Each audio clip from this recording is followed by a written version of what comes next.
espacio Voz para el Cambio, esta ventana de compromiso con la patria. Enero, aquí se denomina 26 de enero, 26 de febrero o 27 de febrero, el mes de la patria. Para nosotros, los que estamos comprometidos con el ideal de Juan Pablo Duarte y con su ejemplo sobre todas las cosas, todos los días del año son días de la patria y son días de Juan Pablo Duarte.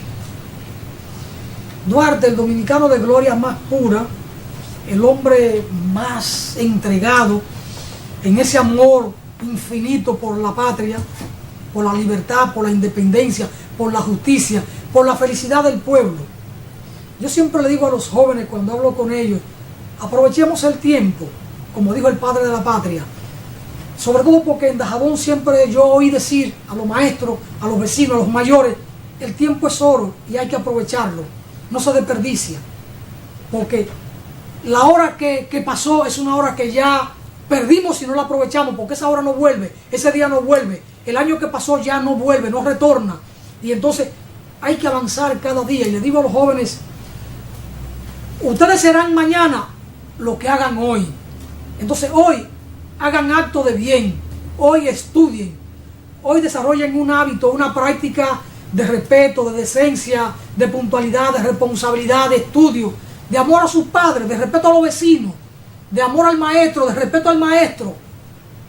Sean pulcros, sean higiénicos, y eso siempre se lo digo a mis hijos, y de esas cosas trato de hablar con los nietos, porque el joven va construyendo su futuro en el día a día. El joven que piense que mañana es que él va a hacer las cosas con responsabilidad, se perdió, porque lo que vamos a hacer mañana es lo que vamos haciendo hoy, y eso fue lo que Juan Pablo Duarte empezó a hacer desde pequeño. Y le digo siempre, lo que importa son las buenas obras, el buen hacer, el buen pensar, ese pensamiento higiénico, limpio, transparente, es lo que dará mañana ciudadanos de bien. Que lo que más importa en la vida es el ejemplo y no el dinero. Que lo que más importa en la vida es el amor y no el poder. Y se lo pongo gráficamente. ¿Dónde habita hoy Juan Pablo? ¿Dónde habita hoy Pedro Santana? ¿O dónde habita Buenaventura Báez? ¿O dónde habita Lilis? ¿O dónde habita Trujillo? ¿O dónde habita Balaguer? En contraposición al hábitat de Juan Pablo Duarte. Duarte está en la cima, en la cumbre de la moral, en la cumbre del ejemplo. Los otros están en el fondo, en el zafacón de la basura en términos históricos. Duarte no fue presidente y sin embargo es el ejemplo, es lo más grande que conoce la historia nacional. ¿Dónde está Gregorio Luperón? En la cumbre. ¿Y dónde está Pepillo Salcedo, el traidor? Ni siquiera en el zafacón de la historia, porque nadie lo recuerda. Nadie lo recuerda. Hubo que fusilarlo por traidor. Siendo el presidente de la República en armas, en el año 1863-65, hubo que fusilarlo, porque estaba al servicio de Buenaventura Báez, y Buenaventura Báez vestía el uniforme de mariscal de campo del ejército español o de la monarquía española, y los restauradores estaban batiéndose contra el ejército español. Son la paradoja de la historia de nuestro país, y quizá eso marque también la desgracia nacional que en términos históricos hemos tenido que recorrer. Y hay que estudiar a fondo la historia del país para poder reencauzar todos estos entuertos. Es terrible cuando uno profundiza en el conocimiento de la historia patria. Pero ¿cómo es posible que el hombre que vistiera el uniforme y tuviera la presidencia de la República en armas no estuviera con los restauradores? Estaba con Buenaventura Báez, y Buenaventura Báez vestía el uniforme de mariscal de campo de la monarquía española. Son cosas que uno dice, pero esto es ilógico. Pero eso es nuestra historia. Y hoy nos encontramos así para bien, cosas que a uno le dan esa fuerza moral, esa fuerza espiritual. Nos encontramos con un artículo precioso, a lo que nos tiene acostumbrado el maestro Celedonio Jiménez, que escribe los martes. Siguiendo a Duarte habrá patria, dice el maestro Celedonio. Y el martes pasado aquí leímos y compartimos, comentando algunos trozos del artículo del maestro Celedonio. Porque el maestro sin pensarlo o sin proponérselo, no es que nos traza pauta a nosotros, pero nosotros compartimos esa cosa maravillosa que él escribe. Maestro, este artículo suyo sobre Duarte, siguiendo a Duarte, habrá patria. Bueno, a propósito de cumplirse el próximo sábado, 26 de enero, 206 años del nacimiento de nuestro excelso patricio, he escrito este artículo. Ahora en febrero también se cumplirán 175 años de la independencia nacional, y tal como reflexionabas, la figura de Duarte, sobre la que tú has escrito varios, numerosos trabajos, numerosas reflexiones, la figura de Duarte nos plantea una cantidad de retos, de desafíos, nos lleva a hacer una serie de reflexiones, como por ejemplo los elementos, los factores truncos dentro de los altos sueños de nuestro prócer Juan Pablo Duarte. Yo pienso que es uno de los elementos que más preocupación, que más debieran sacudirnos en efemérides como esta, en aniversarios como estos. La cantidad de metas que se dio Duarte, por la que luchó, por la que murió, que hoy han caído en cierta medida en saco roto. No con ello debo decir o quiero decir que fueron en vano los esfuerzos de Duarte, bajo ningún concepto. Todo lo contrario. Pienso que si aún hay patria, es por todo ese esfuerzo, por todos esos retos, por todos esos ideales que nos planteó el patricio. Por ejemplo, yo pienso que dentro de esos sueños truncos del patricio se encuentra su afán por la honorabilidad, y en nuestro caso actual vemos con mucha pena cómo, comenzando con el gobierno nacional, vivimos en nuestro país una situación lejos de que se pueda hablar de honorabilidad. La cantidad de hechos de corrupción en que están comprometidos figuras claves, fundamentales del gobierno nacional, nos evidencia, nos dice que ese aspecto de la honorabilidad en lo que tiene que ver con el gobierno es uno de los sueños truncos de nuestro padre de la patria. Igual puedo decir respecto a la justicia dominicana.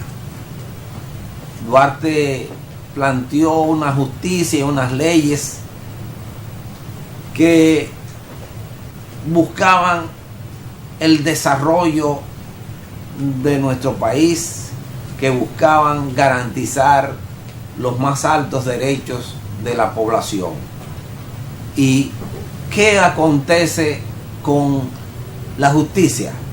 Bueno, todo el mundo sabe en este país que nuestra justicia se encuentra en condiciones sumamente penosas, podríamos decir uno de los peores momentos de su historia. El incumplimiento, la venalidad, la conducta no adecuada, proba de jueces, de figuras vinculadas a la justicia dominicana, es un elemento que nos hace decir: es otro sueño trunco de Juan Pablo Duarte el que vivimos con respecto a la ley, con respecto a la justicia. En el mismo orden, su planteamiento sobre que la impunidad nunca iba a prescribir en nuestra sociedad. Él decía que el crimen no prescribe. es otro elemento trunco del pensamiento de Duarte. Es otro elemento que los que seguimos su pensamiento entendemos que hay que luchar para hacerlo realidad. La soberanía nacional, el concepto de soberanía que era tan claro, tan firme, tan evidente en Duarte, que habló de la independencia pura y simple. Y hoy, ¿cuál es nuestra realidad? Una realidad de soberanía totalmente mediatizada. Las condiciones de endeudamiento a que se ha llevado este país, a tal punto que alrededor de un 50% o más del 50% del Producto Interno Bruto en nuestro país es una situación en que el 50% de nuestros préstamos se elevan al 50% del Producto Interno Bruto, nos dice que vivimos una situación de soberanía totalmente mediatizada.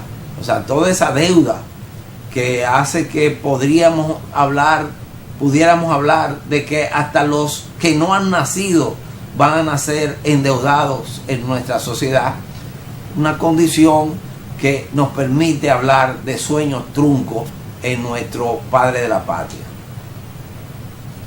Yo pienso que es fundamental que los dominicanos entendamos que hay que practicar el dualtismo, que si hoy por hoy nosotros tenemos las condiciones que tenemos en términos de corrupción, de criminalidad, de delincuencia, de precarios valores, se debe en gran medida, entiendo yo, porque nos hemos alejado en gran medida del pensamiento de Duarte.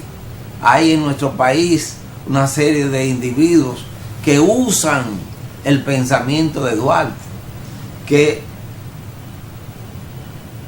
tratan de presentarse como seguidores de Duarte y de su pensamiento, de sus ideales, pero bien sabemos que una instrumentalización de Duarte y de su pensamiento, que muy distantes se encuentran de ser duartistas reales. Entonces yo pienso que en esas condiciones realmente nuestra sociedad no puede seguir caminando, no podemos seguir trillando este proceso alejado de todos los consejos, de todos los ideales que nos ha expuesto el patriota. De modo que yo plantearía la necesidad de que a los jóvenes, de que a los niños en nuestro país le hagamos ver la necesidad de seguir el pensamiento de Duarte, de imitar a Duarte, de hacernos duartistas. Y yo pienso que solamente sobre esa base nosotros tendremos patria en la República Dominicana.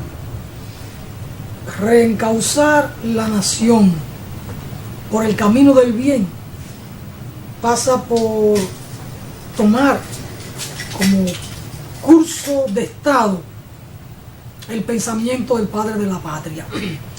Duarte estableció en un momento, cuando se reunió con Manuel Joaquín del Monte, que le propuso sus ideas de independencia, y Manuel Joaquín del Monte, que era un hombre muy conservador, le dijo que sus ideas no eran prácticas, que eso no tenía viabilidad, porque era un hombre que estaba postrado al gobierno de ocupación haitiano, un hombre extremadamente conservador, y de salir del gobierno de Haití procuraba un protectorado. Y Duarte le dijo que toda idea, que toda acción de partido que se alejara del interés nacional venía siendo un crimen de lesa patria. Duarte, con apenas 24 años, y aquel hombre era un doctor, un magistrado, un abogado ilustre, quizá el más ilustre de la época, Manuel Joaquín del Monte, era un funcionario del gobierno haitiano. del gobierno de ocupación haitiano. Y Duarte levanta esta figura cuando alguien se inscribe por favorecer el interés de partido o el interés individual, está cometiendo un crimen de lesa patria. Y ya a esa altura, 1843, cuando él se reúne con Manuel Joaquín del Monte, antes de irse al exilio, ya Duarte usa esta figura, crimen de lesa patria. La visión de futuro de este hombre iluminado, porque Duarte fue un iluminado. Y Duarte establece, como lo refería el maestro Celedonio Jiménez, que el crimen no prescribe jamás, ni queda impune. Es decir, el crimen es un hecho contra la sociedad, contra el Estado o contra un individuo que hace parte de la sociedad, que debe ser pagado en cualquier momento y bajo cualquier circunstancia. El crimen no prescribe ni queda jamás impune. Hoy es el pensamiento que más vigencia tiene ante el reino de la impunidad por una justicia inoperante o por una justicia al servicio del poder político y del poder económico, porque hoy lo que reina aquí es la impunidad, y por eso la corrupción tiene tanto cuerpo, porque hay un régimen de impunidad o hay una falta de consecuencia ante hechos punibles, ante crímenes graves, crímenes contra la nación, porque un crimen contra el erario es un crimen contra la nación y contra el pueblo todo. Pero Duarte fue el hombre que sentó los principios fundamentales del debido proceso. Cuando Duarte plantea, a nadie se le puede juzgar con una ley posterior a su delito, a su hecho punible con la sociedad. Es decir, el debido proceso. A usted se le debe juzgar con la ley existente al momento de usted cometer un crimen o un delito. Cuando Duarte establece el principio o reclama o plantea en su proyecto de constitución la inamovilidad de los jueces, está planteando instituir un sistema judicial profesionalizado que no dependa de los colores de un partido o del interés de un partido que esté en el gobierno. Los jueces deben ser inamovibles. ¿Para qué? Para que hagan carrera y respondan de manera independiente al imperio de la ley, al imperio de la justicia. Entonces Duarte sentó los principios fundamentales del debido proceso. Y cuando Duarte ve todas estas cosas, es porque es un hombre iluminado, tiene una formación de jurista, y todos estos principios que establece, que plantea Juan Pablo Duarte, ¿cuándo son tomados en cuenta? En el año 1994, cuando se da el Pacto por la Democracia, cuando aquella crisis política por el fraude electoral, empujado por Joaquín Balaguer desde el poder, porque siempre tuvo una Junta Central Electoral postrada a sus pies, es cuando aquellos principios de Duarte toman un poco de cuerpo, y aquí se instituye el Consejo Nacional de la Magistratura, y entonces empieza a caminar, pero de manera teórica, aquellos principios elaborados y planteados por Duarte en el año de 1844, meses de abril, mayo, junio, cuando redacta su proyecto de constitución. Es decir, Duarte fue un hombre de una visión muy clara. Intentó crear un Estado moderno en su tiempo, pero un Estado bajo un régimen de justicia. No se puede construir democracia donde la justicia no funcione. Para que haya democracia tiene que haber una justicia institucionalizada. Por eso Duarte prestó tanta atención al tema de la justicia. Partía, por supuesto, de un conocimiento, de una formación que como jurista tuvo Juan Pablo Duarte. Mira, y además a mí me interesa enfrentar un poco la idea, en algunos niveles muy propalada, de que Duarte era un iluso, un idealista. Inclusive la imagen que el doctor Balaguer proyectó de Duarte, inclusive en su texto que tituló el Cristo de la libertad, de presentarlo como una figura ilusa, ideal, idealista. Es un concepto que me interesa enfrentar, puesto que yo creo que justamente una de las características de Duarte era el pragmatismo y la firmeza. Solamente una persona de una gran firmeza y claridad de pensamiento se podía obtener un planteo como el que él hizo, en el sentido de que la nación ha de ser libre de toda potencia extranjera o se hunde la isla. Un planteamiento tan sólido, tan lapidario, solo era posible en una persona de convicciones muy firmes, muy alejado de un idealismo impracticable.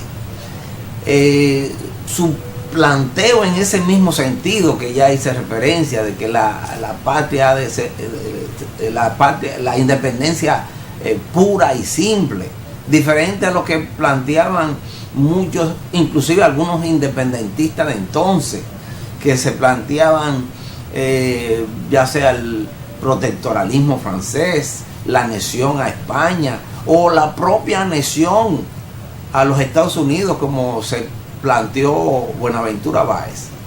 Su posición muy diferente a esas, que en realidad se proponían la independencia, la separación frente a Haití, pero no así frente a potencias europeas o americanas. O sea, su posición clara, firme, de independencia pura y simple, la dignidad de la nueva nación, que no debía estar sometida al yugo de ningún poder sobre la tierra, de ninguna potencia sobre la tierra. Es una postura que a mí me parece muy importante que nosotros insistamos en ella. Inclusive en la actualidad, en que algunos individuos, algunos grupos, sobre la base de posturas supuestamente nacionalistas o nacionalistas a ultranza, se plantean un enfrentamiento a lo que ellos llaman el inminente peligro de la invasión pacífica haitiana. La postura de Duarte, que se plantea evidentemente la separación respecto a la República de Haití, el gobierno que nos dominaba a partir de 1822, pero sin embargo Duarte, no obstante plantearse esa separación, delimitó muy claro su respeto, su aprecio, su valoración al pueblo de Haití, diciendo que al recorrer las páginas de la historia veía en el pueblo de Haití un pueblo esforzado, que tenía altos valores, como el valor de la libertad. Todas esas consideraciones deben llevar a todos estos individuos que en la actualidad despotrican contra el pueblo haitiano, que ven como el peligro más amplio en la presencia de haitianos en nuestro país, la llegada de haitianos en nuestro país, que yo entiendo sí debe regularse, pero no entender ni propalar posturas de odio hacia un pueblo hermano. Yo creo que deben esas personas leer, beber en esos pensamientos, en esos ideales de Duarte y en ese profundo respeto que esos señalamientos de Duarte expresan con respecto al hermano país y al hermano pueblo de Haití. Muy bien, interesante la consideración del maestro sobre el pensamiento y la figura y el ejemplo del padre de la patria. Vamos a una brevísima pausa y retornamos con el mismo tema, porque Duarte da para eso y mucho más. Vamos arriba, señor director.